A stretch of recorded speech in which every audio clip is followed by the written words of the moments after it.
Herzlich willkommen zur Ausfahrt TV Show. Heute fasse ich euch wieder die aus meiner Sicht relevanten Auto-News dieser Woche zusammen. Und ich denke mal laut über Gewicht und Breite nach. Dabei meine ich aber nicht meinen Adoniskörper. Vorab möchte ich mich aber bei den Zuschauern bedanken, die mir ein kleines Geldgeschenk in Form eines Super-Thanks haben zukommen lassen. Vielen lieben Dank. Lass uns erstmal ganz entspannt in die heutige Folge starten. Um ehrlich zu sein, es ist schon ein bisschen leicht gelogen. Entspannt bin ich gar nicht mehr so. Ich bekomme mittlerweile Kopfschmerzen von dem ganzen, sagen wir mal, lockeren Autocontent, den ich mir ansehen muss, um euch ein paar schöne Fundstücke zu liefern. Aber hier, wie findet ihr die Idee, dass Citroën die Ente wieder aufleben lassen will? Als Elektrofahrzeug wohlgemerkt, seitdem ist wohl der Strombedarf in der ganzen Kleinstadt für die Generierung irgendwelcher KI-Filmchen draufgegangen. Der gute Mann von Car Industry Analytics hat wieder was Spannendes für uns. Ich habe früher immer gesagt, naja, bis unsere europäischen Nachbarn mal so weit sind mit der Elektromobilität wie wir, ne? Also von den Strebern ganz im Norden mal abgesehen, aber da schau her, Portugal ist weiter als wir, England und Irland auch und selbst Frankreich ist auf einem guten Weg. Naja, und wer jetzt noch umsteigen möchte, aber auf seinen Schalthebel nicht verzichten mag, dem kann auch geholfen werden. Ich persönlich vermisse das Schalten ja gar nicht, aber jeder so, wie er möchte, natürlich. Die Trucks von Slate aus den USA, kennt ihr die alle? Ich bin ein wenig traurig, dass wir die hier nicht bekommen. So ein kleiner, unaufgeregter Elektro-Pickup für eine schmale Mark finde ich persönlich zumindest sehr ansprechend. Und damit es nachher nicht heißt, wieder nur Elektro, hier ein Käfer. Und, oder vielmehr das, was davon übrig geblieben ist, das ist auch wieder so ein Trend, habe ich schon mehrfach gesehen, kann ich nicht verstehen. News aus aller Welt für euch, von mir zusammengestellt. Hannover. Volkswagen bietet für den ID.Buzz jetzt ein Gute-Nacht-Paket an. Aus Platz- und Gewichtsgründen lässt sich ja eine echte California-Ausstattung nicht so wirklich umsetzen. Dennoch gar nicht so dumm. Für 2.600 € gibt's Bett, Matratze, Verdunklung, Tisch, Stühle und Lüftungsgitter. Dazu kommt ein Übernachtungsmodus. Bis zu 48 Stunden hält der Buzz die Temperatur. Und per Steckdose liefert er bis zu 2000 Watt. Kurz gesagt, der ID.Buzz wird zum Aushilfscamper. Weiterstadt. Mutiger und markanter als je zuvor der Cupra Tavascan Black Edition. So titelt Cupra seine neueste Pressemitteilung. Echt mutig, so ein Auto ganz in schwarz. Schwarzer Grill, schwarzer Spiegel, schwarze Felgen, dunkler Innenraum. Eben für Menschen, die sagen, ich möchte schon auffallen, aber unauffällig bitte.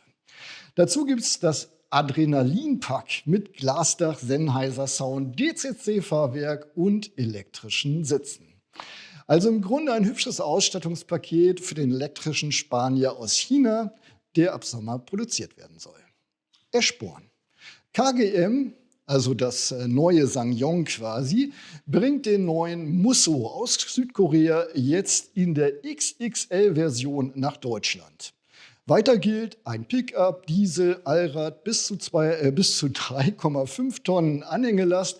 Also ein Auto für Menschen, die sagen, ich fahre zum Baumarkt und dann mit einem Carport zurückkommen. Der Musso hat 202 PS, mehr Bodenfreiheit und kostet ab 40.990 €. Die längere Musso-Variante ist 30 cm länger und kostet 1,5 Gramm mehr.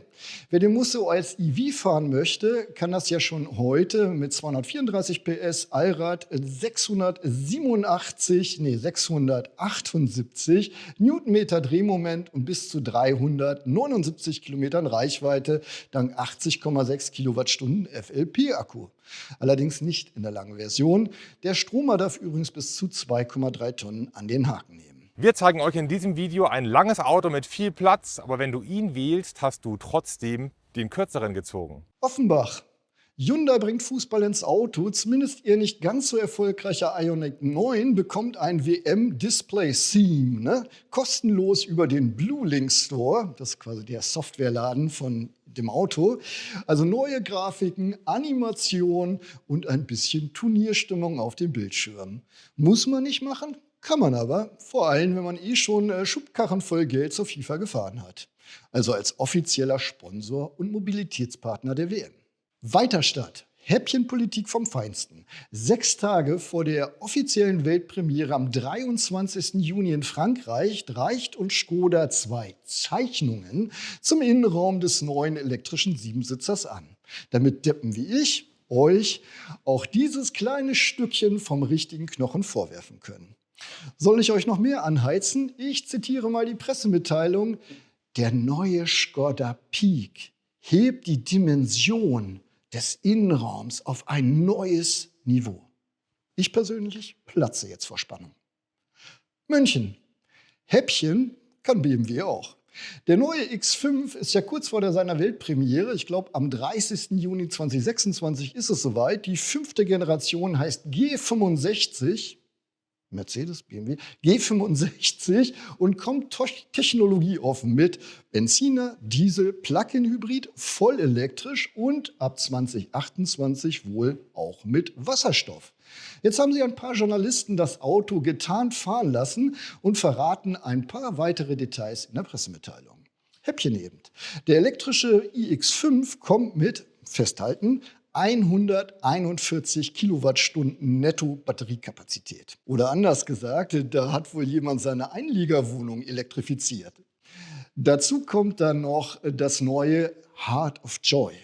Klingt wie ein Phil Collins Album, ist aber eine neue zentrale Fahrdynamiksteuerung, die laut BMW 10-mal schneller arbeitet als bisher. Matthias Luft von Motorreport ist schon 3 der Motorisierung gefahren, hat uns ein Video mitgebracht. Der BMW X5 wandert in seine 5. Generation und da drüben wird er gebaut. Wir sind nämlich heute in Spartanburg bei BMW und es fahren schon ganz wenige Prototypen rum. Und wir haben heute ein Riesenglück, denn wir können heute schon mal 3 verschiedene Motorisierungen fahren. Wer sich schon vorab bestens über den G65 informieren möchte, bei Benny von bimmertoday.de gibt es bereits diverse Beiträge zum Schmökern. Friedberg.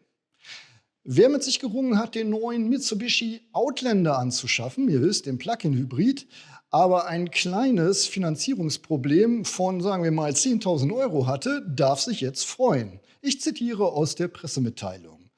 Der Aktionsrabatt von 10.000 € ist unabhängig von einer möglichen staatlichen Förderung verfügbar und steht allen Privatkunden während des Aktionszeitraums bis zum 30.09.2026 zur Verfügung.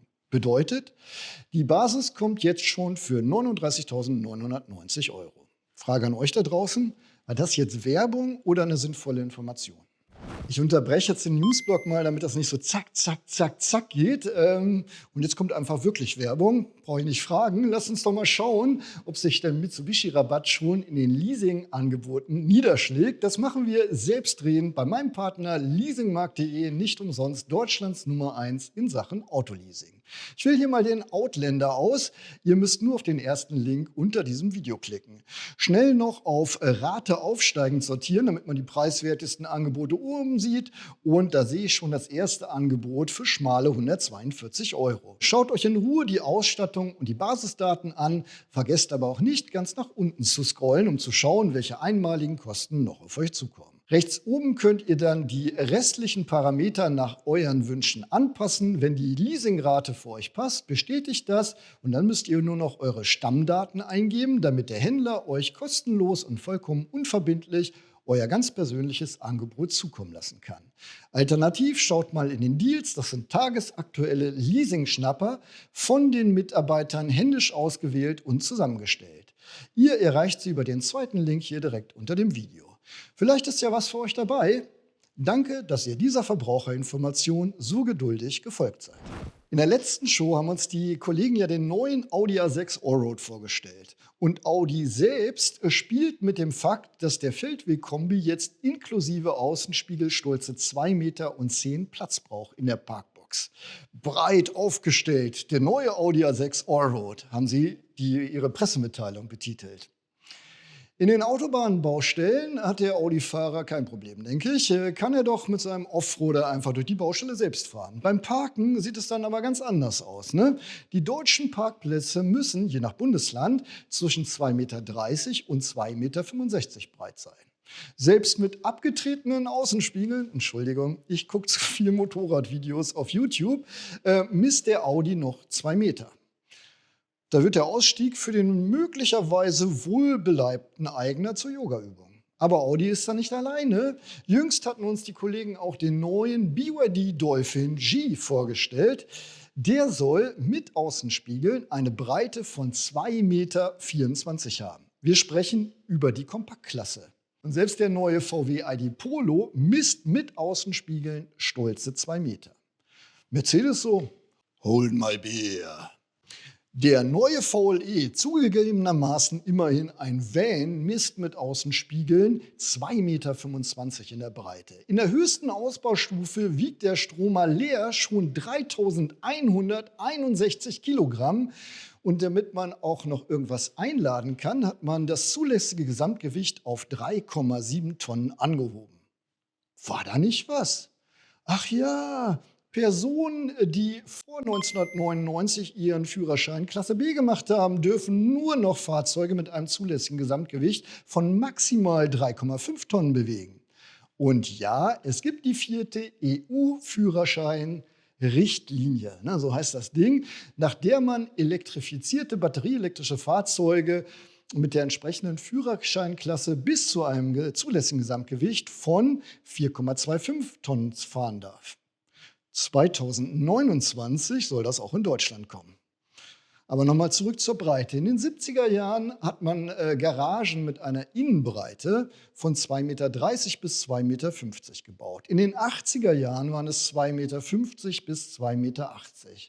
Eigentlich ist das alles nicht mehr witzig. Weiter geht's mit den News aus aller Welt, der zweite Teil. Rüsselsheim. Peugeot hat nun in Le Mans den neuen E208 GTI vorgestellt. Wie schon erwartet, entsprechen die bekanntgegebenen technischen Daten den Daten vom Opel Corsa GSI. Alles gut, wäre auch ein Wunder, wenn der Konzern aus dem Baukasten nicht ein bisschen mehr macht.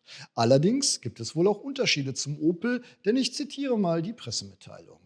Peugeot hat die technische Entwicklung des Peugeot E208 GTIs Peugeot Sport anvertraut, seiner Motorsportabteilung, die insbesondere für das WEC-Programm mit dem Peugeot 9X8 verantwortlich ist. Das ist dieses Hypercar.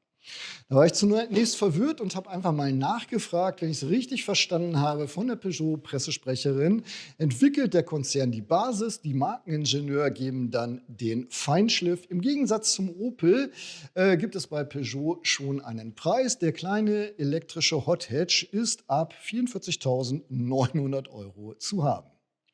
Eisenach. Im Schatten der Wartburg wird ja schon ein ganzes Weilchen der Opel Grandland gefertigt. Jetzt lackiert man ihn ressourcenschonender. Monocoat heißt das Verfahren. Klingt so ein bisschen wie das Mantelpendant zum Jumpsuit, spart aber Wasser, Energie und CO2. Das optionale schwarze Dach wird nun in einem Schritt lackiert. Vorher waren es 2. Und jetzt haltet euch fest, da spart man im Monat rund 80.000 Liter Wasser ein und im Jahr 580 Tonnen CO2. Nachhaltigkeit finde ich immer gut, zumal sich Opel hier als europäischer Vorreiter im Stellantis-Konzern präsentiert. Wesseling. Nissan startet ein Forschungsprojekt namens Suit. Also die starten das nicht, die sind mit dabei. Es geht um effizienteres Laden, Solarzellen im Auto, KI-Steuerung und Vehicle-to-Grid. Also kurz gesagt, das Elektroauto soll nicht nur fahren, sondern auch mitdenken. Was gut ist. Irgendwer muss es ja. Gefördert wird das Ganze in Großbritannien mit rund 11 Millionen Pfund. Grüße an unsere Bundesregierung.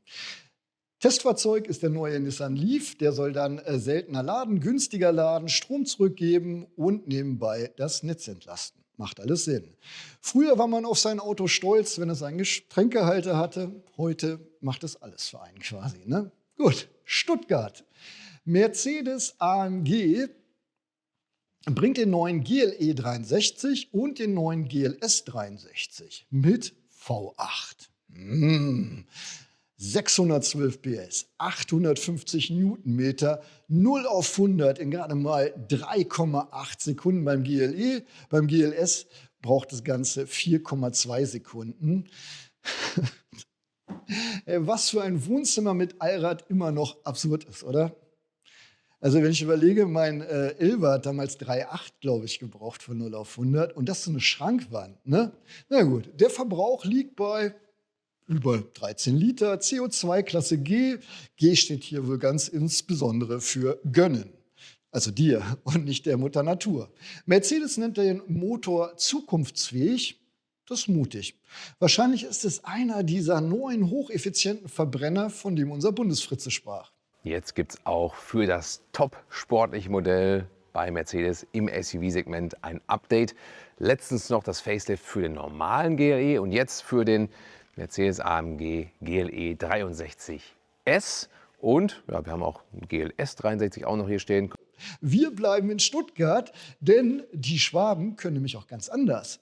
Ihr neuestes Elektrosternchen, der CLA, hat beim Green NCAP mit 91% Gesamtwertung abgeschnitten. Das sind 5 Sterne.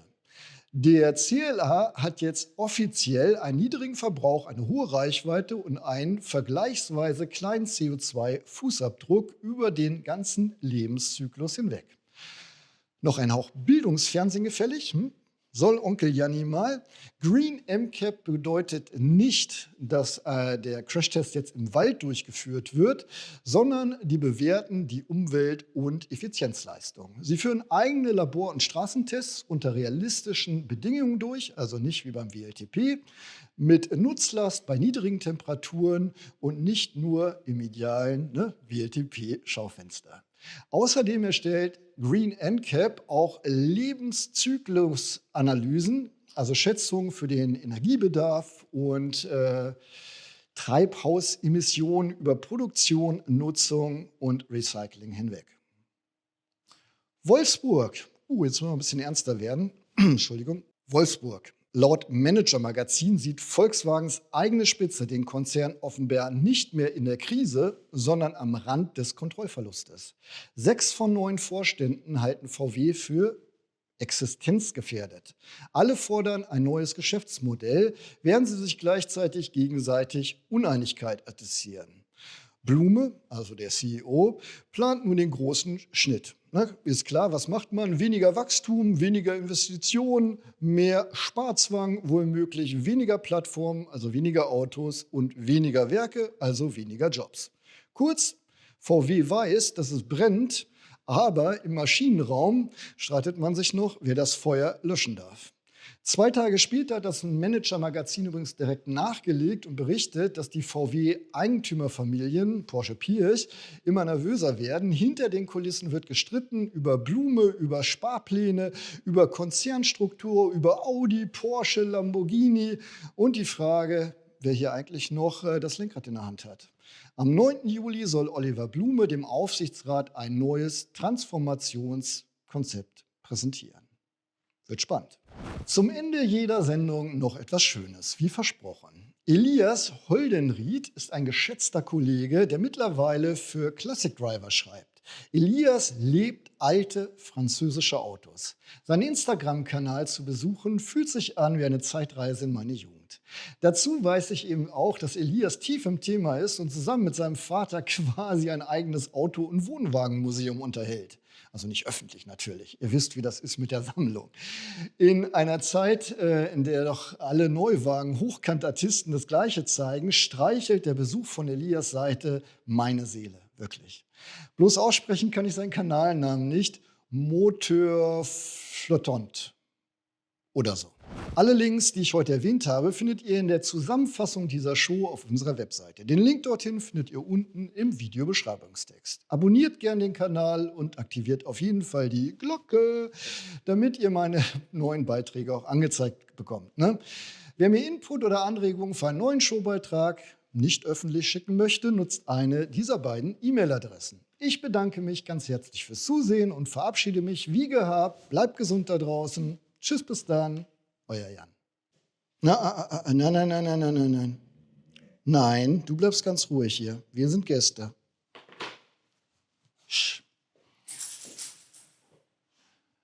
Leg dich wieder hin, Süßer.